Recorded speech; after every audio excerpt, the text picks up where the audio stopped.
So, I'm a planner with a capital P.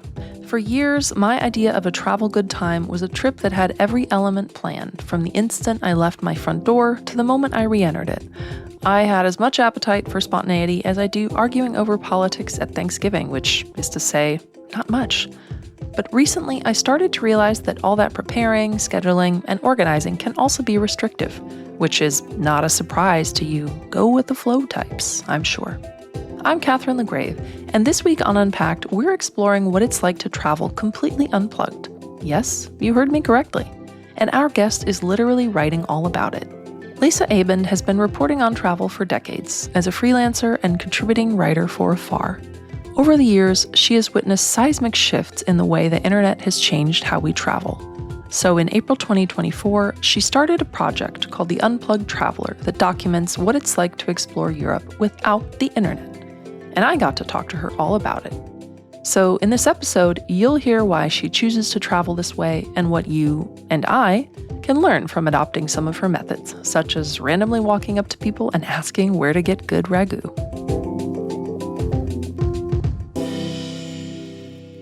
Hi, Lisa. So nice to be speaking with you again, and this time about a topic close to your heart. I'm so glad to be back. Yeah, so we're speaking today about unplugged travel, but I'd love to go back in time. I think. What's your first travel memory? Well, I guess with my family, we lived in Atlanta, and so we would take long car drives to Florida, to Disneyland. I have a very long car drive to Disney World in memory as a first trip. But then I started traveling on my own while I was still in college. The school that I went to had a winter term where we had to spend the month of January doing something that was a learning experience in some way. And because I was doing so poorly in Spanish, my Spanish professor suggested that I spend some time in Spain. And this would have been in my sophomore year of college. And so that was my very first trip abroad, was to Madrid in January. And it was definitely an eye-opening experience. Wow, I hope you've gone back to that college professor and been like, and now I'm fluent in Spanish. I did. Years later, we got to connect again, and I got to thank her for, even though she nearly gave me a C in Spanish, it was the best advice that I might have ever gotten from school. Yeah, that sounds like it really worked out. So you've been traveling for a long time.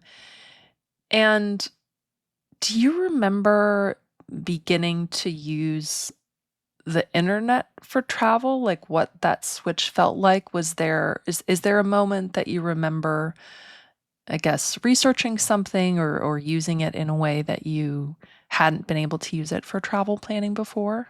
Mm.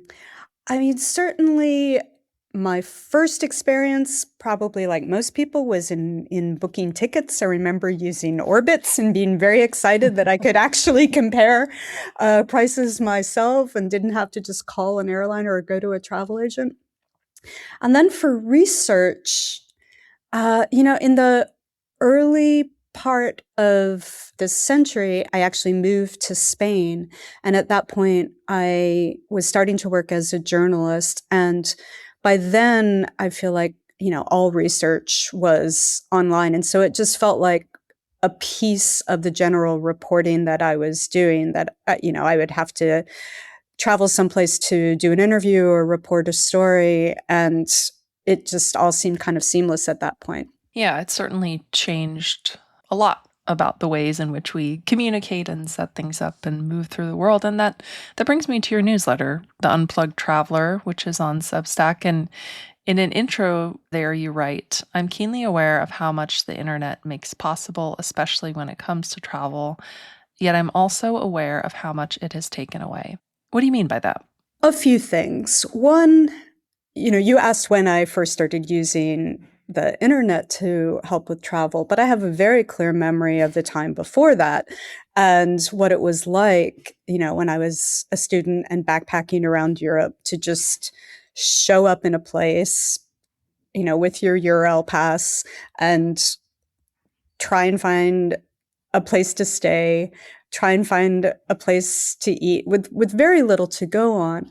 And I have this memory of that as just feeling so like the sense of discovery and freedom being so intense at that point. And of course, I was new to travel, and so that was also part of it. But I think at the very core was a desire to tap back into that sense of possibility that I think had been lost. But other things, I write a lot about over tourism, and it's very clear that there's a direct relationship between social media and crowds of people who show up on, say, a tiny street in a village in France because they saw it on Instagram and it looks very charming. And now the people who actually live on that street in those charming houses are can't get through their door because so many people there are posing for selfies. And that is something that's happening all over the world, where people try to recreate, are drawn by something that they've seen on Instagram or seen on TikTok, and just flood a place that in no way can handle that many people. And then I think there's also just a desire to recapture serendipity that so many of us, because we can subscribe to anything online, we can pass around, we email each other lists, or you see lists on social media of the 10 best gelateria in Florence that you have to go to, or if you go to Tokyo and you don't eat ramen in this one place, have you really even been? And it just felt like so much travel now had been stripped of the serendipity of it, that it was so pre-planned because there was so much information out there. There was no longer any sense of, it felt to me like the chances of making your own discoveries and even of getting lost had been eradicated. And so that was something I was hoping to try and put back in there. Mm-hmm. And it seems like there is really an appetite for and a return to that in a way, in large part because of this inundation or like immersion in the digital world and in social media. I remember it brought to mind an analogy a professor of mine made in grad school, and she said, imagine if the magazine was invented after the iPad, like how much you would appreciate it and how differently you'd think about it. And in a way, I'm drawing a line between that to now, right? It makes you appreciate even more the serendipity that you're talking about because it does feel rarer to me. Yes, it's very interesting to me to see the difference in response from people who are old enough to have traveled before the internet, because inevitably they'll say, oh, that's what it was like when I was in college, and I remember turning up in this town and having X, Y, and Z happen to me. And then for younger generations who haven't had that, there's definitely interest, but there's also a lot more fear, which is surprising to me. I've had so many people say to me, oh, you're so brave, I could never do this. And it's never occurred to me that it was that it was in any way especially dangerous. But I think it's just a sign of how much we rely on our phones for all kinds of security, including social security, that the possibility of serendipity can sometimes feel almost threatening to people. Yeah, that's such an interesting point about familiarity and ease with traveling phone free. And actually I should give you an option here for readers, for listeners who aren't familiar with the premise of your newsletter. Share a little bit about it and how it came about. Well, the way that it came about is actually because many editors, including maybe not, I don't think it was you, but including a farm magazine. Good recovery. Yep.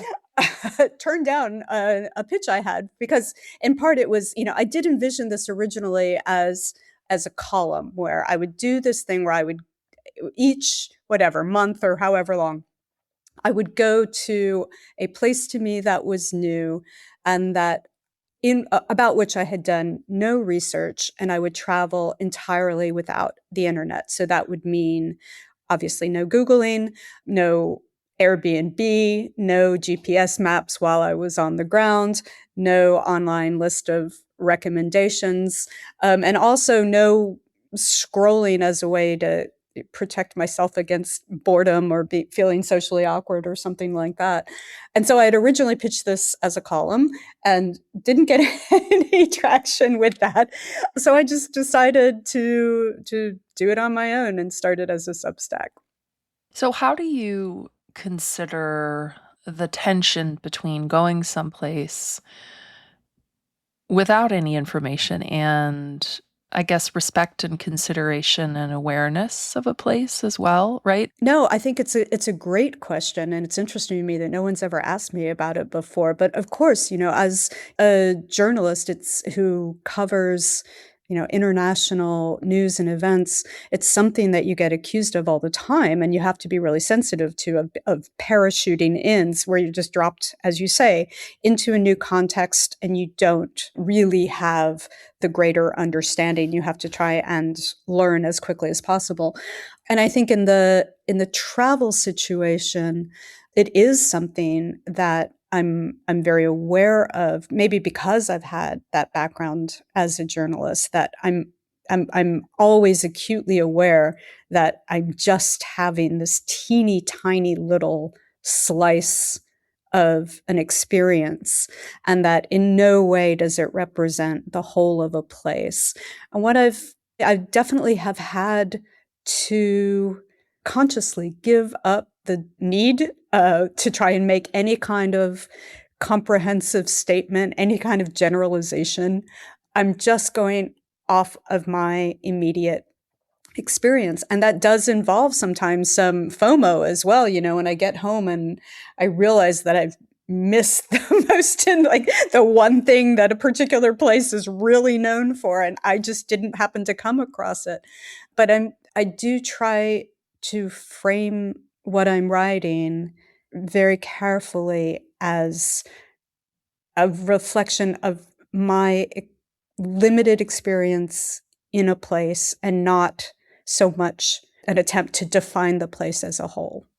Mm-hmm. And so you're traveling somewhere once a month. Let's talk logistics. How do you decide where to go? Well, to be completely honest, I usually go on the Skyscanner site, and you can choose everywhere as your destination, and I see what the prices are like. I've limited myself to Europe. I'm based in Copenhagen, so far I've limited myself to this continent, and price honestly has been a major component of how I decide.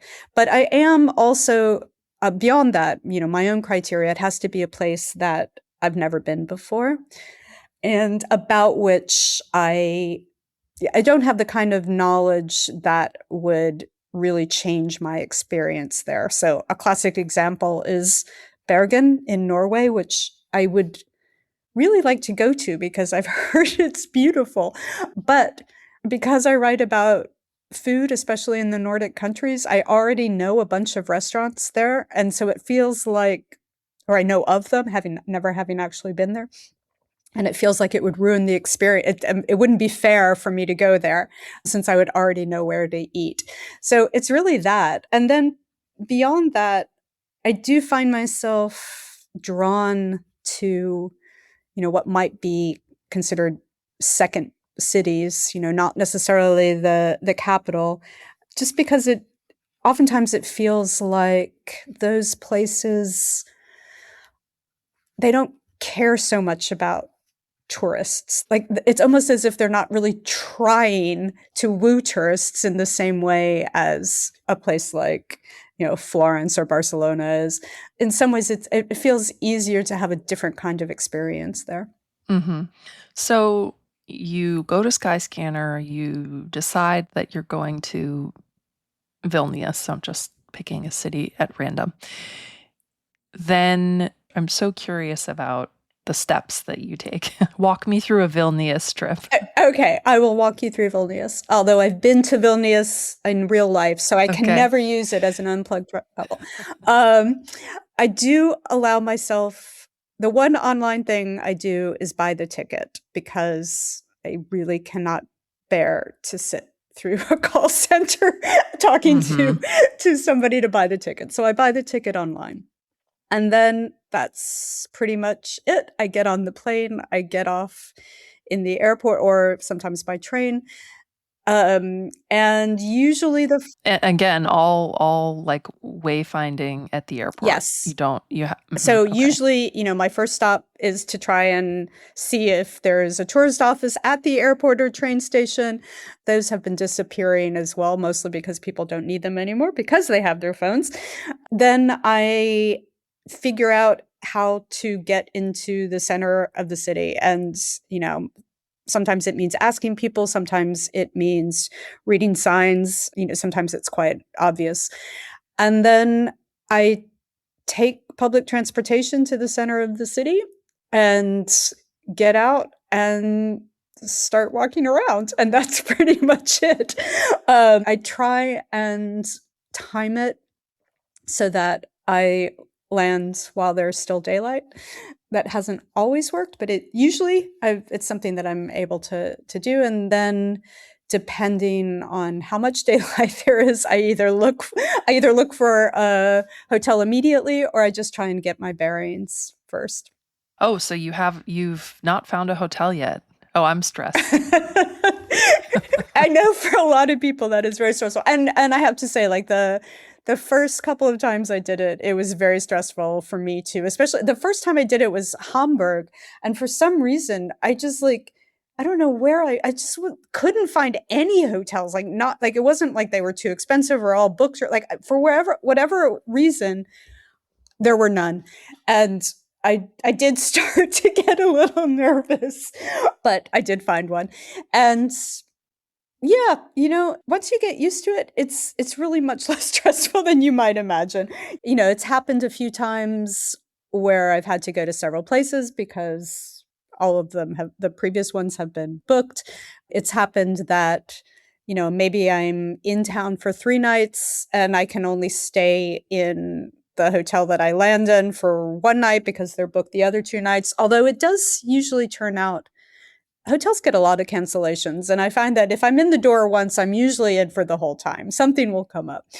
I do, unless this is like the 10th hotel that I've gone to and I'm just glad to have a room, do usually ask to see it beforehand. And that's something that I think can feel weird, but hotels are actually used to it. And they're perfectly fine with you going to look at the room and then coming down and saying, yeah, that looks great. That's a great tip. And then, so you walk around, do you speak to someone at the hotel for recommendations about what to do, or do you really sort of just hit the street and see where it takes you? It depends on the hotel, right? Because oftentimes they're not the best reference, especially for things like restaurants, because they're sending everybody to the same place and they're often just recommending a place that they think tourists will like. But I do usually have a conversation with the receptionist if I can. And over time, sort of have a slightly deeper conversation so that you have the opportunity to maybe probe a little deeper beyond their initial, what they tell everybody, I go to this one place, which, 9 times out of 10 will turn out to be a huge tourist trap. So I do that. But then, yeah, I just kind of start walking and I try and, sometimes I do it in sort of concentric circles so that I can get a sense of where the place I am fits into the larger pattern of the city. And sometimes I just like head in one direction until I run out of something interesting to look at and then pick another direction. Yes, interesting. You write a lot about serendipity. What's one moment of serendipity that you still think about or want to share? The biggest moment, and honestly, it still feels powerfully mysterious to me, has to do with a trip I took in the Cotswolds. There's a trail called the Cotswold Way. You can hike it in 7 or 8 days. And I set out to do the whole trail. And this coincided with my birthday, and the trip was meant to be, it was going to be an unplugged trip that I was taking with a friend as kind of like a birthday present to myself.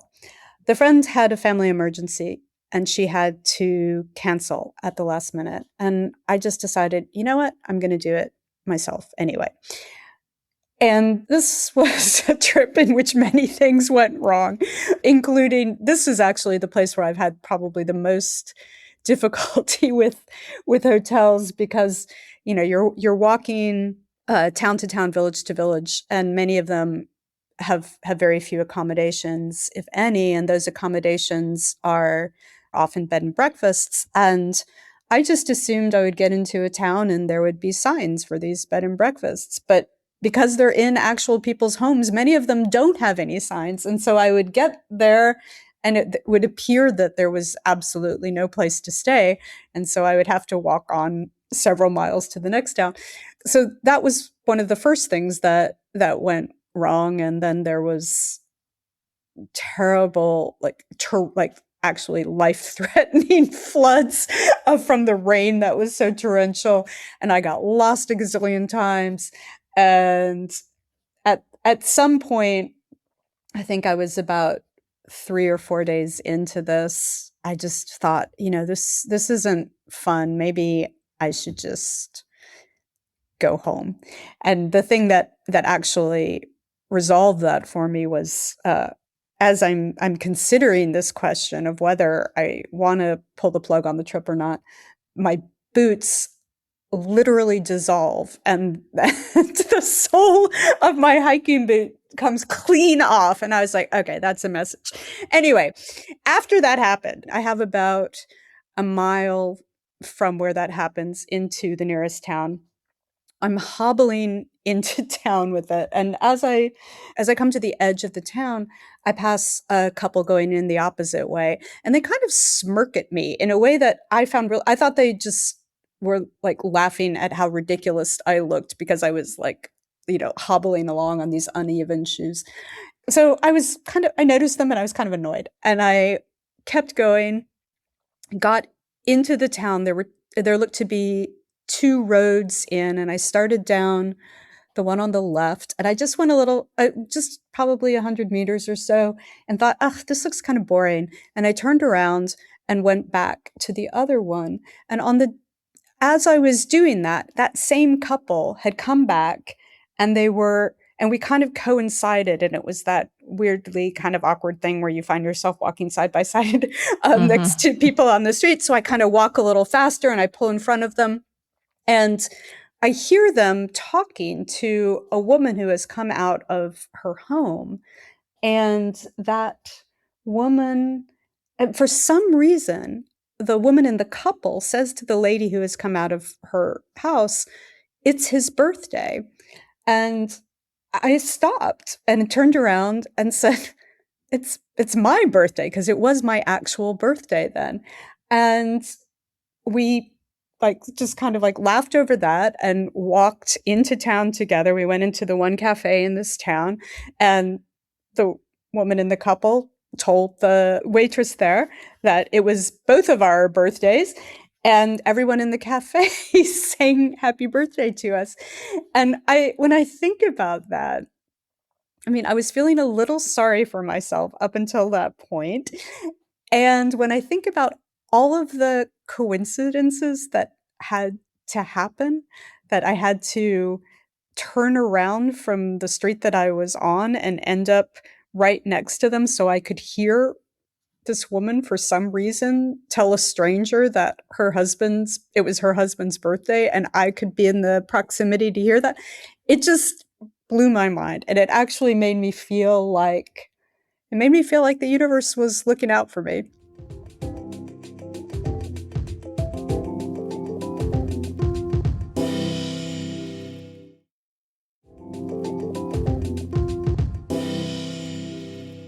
When you do find yourself in those places that you're pretty confident would be recommended, or even you referenced that charming street in France as an example earlier. Do you turn away from those places? Like, do you try and actively not follow crowds? What's your approach to that? Yeah, I mean, I think it's really important to try and read the crowd because, of course, like sometimes locals wait in line too. And the mere fact of a line, travelers can have good taste. It doesn't mean that a place is necessarily bad, but I am because I'm trying to capture something that authentic is such a tired word and a problematic word, but because I am trying to get away from the kinds of experiences that are so highly determined through social media or through the internet, I do try and yeah, maybe avoid that. I remember being in Bologna, for example. Bologna is such an amazing city to eat in, but that has become its primary tourist draw. And so, there are so many trattorias or osterias or gelato places or pizzerias where there's a line of what are clearly tourists. And I do turn away from those and instead, like in Bologna, I just started randomly going up to people on the street and asking them where they thought I should go for a good ragu. And I and it was great because, it's Bologna. They take this question very seriously. Nobody at all thought, it was this crazy woman coming up to ask me. They appreciated the the care with which I was approaching this question. Every single one of them had a different restaurant to recommend. So that was also, that's also a good reminder that there is no best of anything. Pieces that I myself have written, so we love lists, but the idea that there's a best of anything that is so subjective as taste and experience is a little silly to me, and it's good to sometimes remind yourself of that. So true. So, what about difficulties? You spoke a little bit about it before, but so many of us, myself included, have an urge, which can be overcome, of course, but an urge to reach for our phone when something is Mm. wrong or we have a question. And how do you solve for that? Sometimes it involves thinking a little creatively. On my very first trip, the same one in which I couldn't find a hotel, Oh, I Hamburg, having a Hamburg, tough yes. time this Yeah, I podcast. know. Yeah. Hamburg, poor Hamburg. It was actually Easter. Oh. I went to Easter Mass, and at midnight, and so it's midnight mass, and then was trying to find my way back to the hotel afterwards, and I got lost. And it's 1:30 in the morning, and there's not a lot of people out, and I also didn't feel great about going up to people at that hour because I thought like, oh, that just makes me look really vulnerable to say, oh, by the way, I'm lost. So, I circled for a while and I was starting to get quite panicked. And then I just remembered I could get in a taxi. And so I actually Hmm. walked toward a taxi and I was so relieved at having found this sort of creative solution. And then actually as I walked up to the taxi, I saw a landmark that I had recognized from earlier in the day, and that told me that I was actually quite close to my hotel and I didn't need to take the taxi. But that kind of thing obviously can help. For other things, I mean, knock on wood, because I'm sure I'm sure that other things are will go wrong in the future. So far, it has not. I've never not been able to find a place to stay, but I do have a backup plan if it happens. I go to the train station and get on a train to someplace nearby that and try my luck there. Or, you go into a pub and those people, because they're so plugged in, they can usually find you a room somewhere. That's always been my experience. So I try and, think about alternatives that way. The other thing I think that's really important is to allow room for less than perfect experiences. I think that part of what having all of this information in our pockets has done for us is has reduced our tolerance for negative experiences. You've got so many meals in a place, and you come armed with your list, maybe even with the bookings of every place you're going to eat, and because you don't want to, quote unquote, waste a meal, or the same with a place to stay, or you've got a huge, list of sites that you have to knock off. And I think sometimes we have this anxiety that if we don't do the things that we see on those lists or on Instagram, that somehow we're not fully experiencing a place or we're wasting our time there. And I mean, Catherine, you're a very experienced travel writer. You know this as well as I do. Some Mm-hmm. of the best stories are when things go wrong. And so I think leaving yourself open to having a bad experience or a less than great experience can be quite freeing. Mm-hmm. Yeah, I think we get into that, right? With these preset expectations of what we want from a trip. And then Mm, to your point, it can feel disappointing or frustrating when we don't have what we imagine those experiences to be. yes, So it is freeing in a way to have less on a list and more just an intention, kind of what do I want to experience from this trip, or how do I want to feel, or what do I want to learn, I feel like is always a good way in. exactly. I've realized that at the beginning, I had I had some nerves around some of the very questions that you're asking.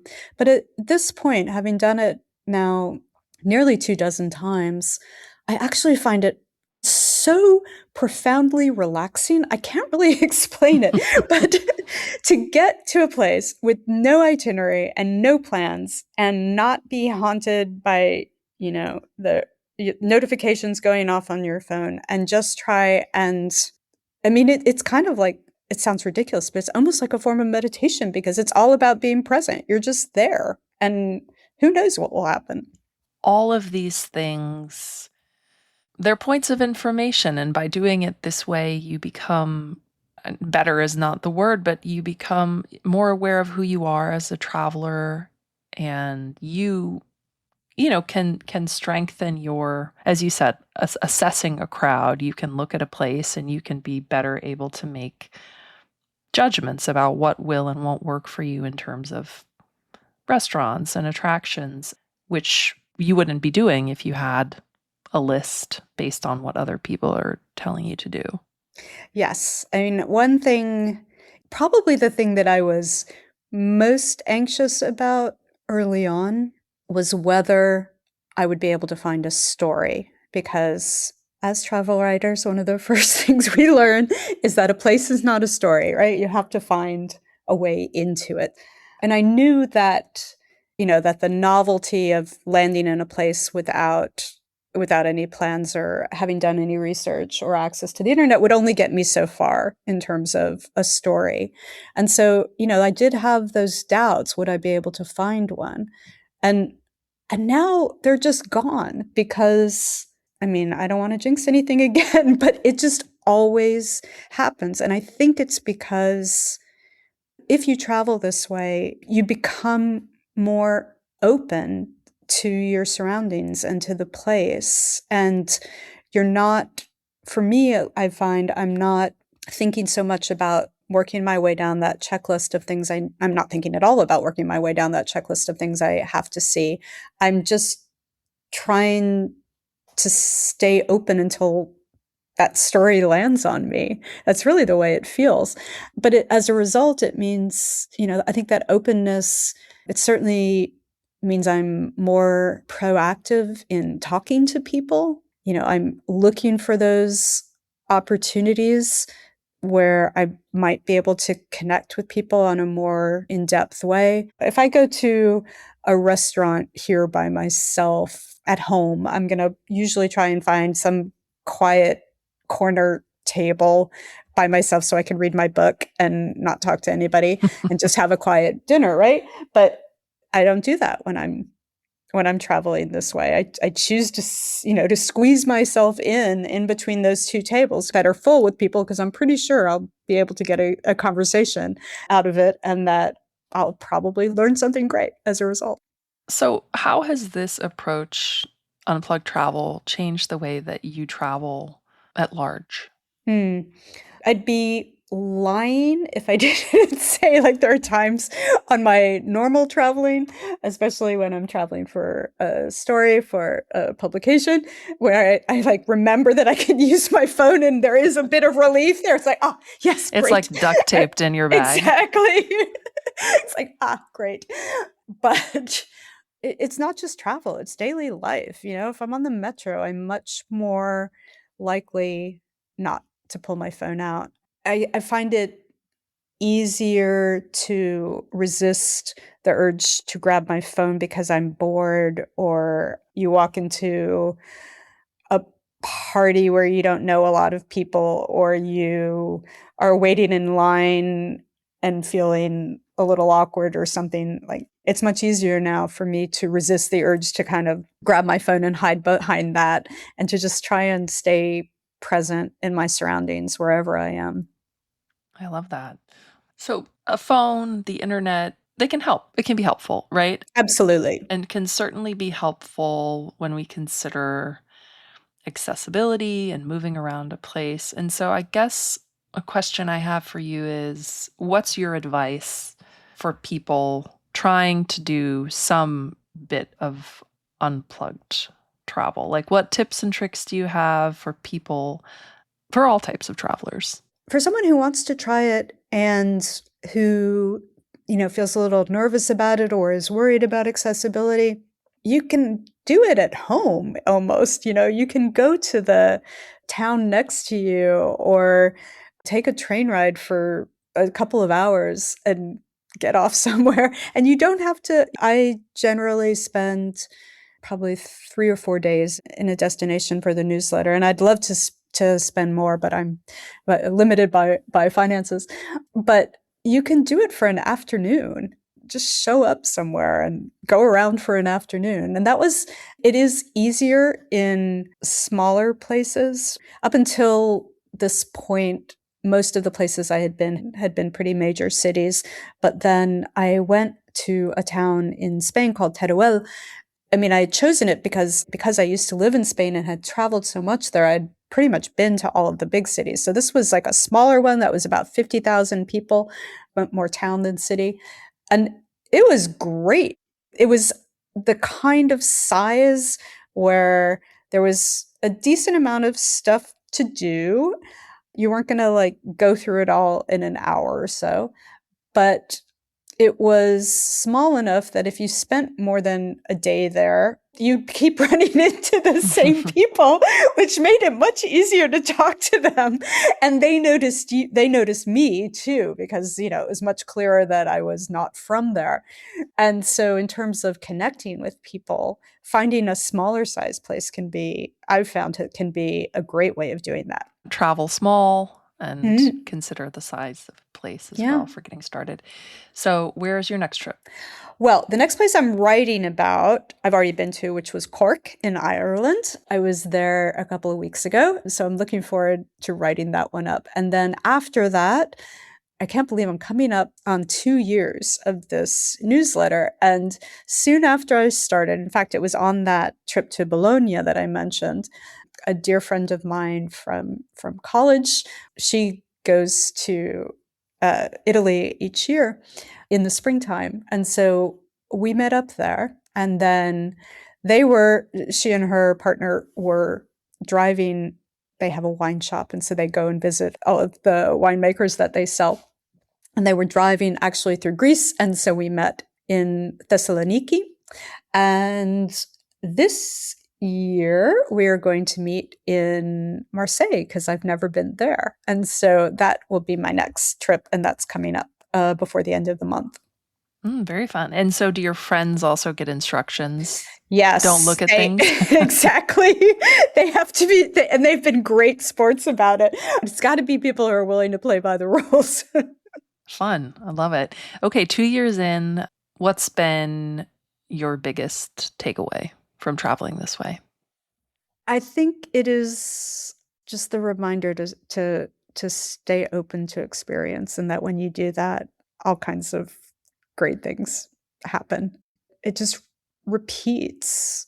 It's happened so many times when that these unexpected connections or stories just turn out to be there if you're open to them.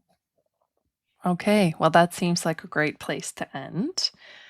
So thank you for hopping on to chat. Thank you. And that brings us to the end of Unplugged Travel with Lisa Abend. In the show notes, you'll find a link to Lisa's newsletter and to her social media handle. Thank you for listening to Unpacked. I'm Catherine LaGrave, and until next time, keep exploring. And remember to always let fellow travelers know when it's your birthday. You never know what sort of song you might get.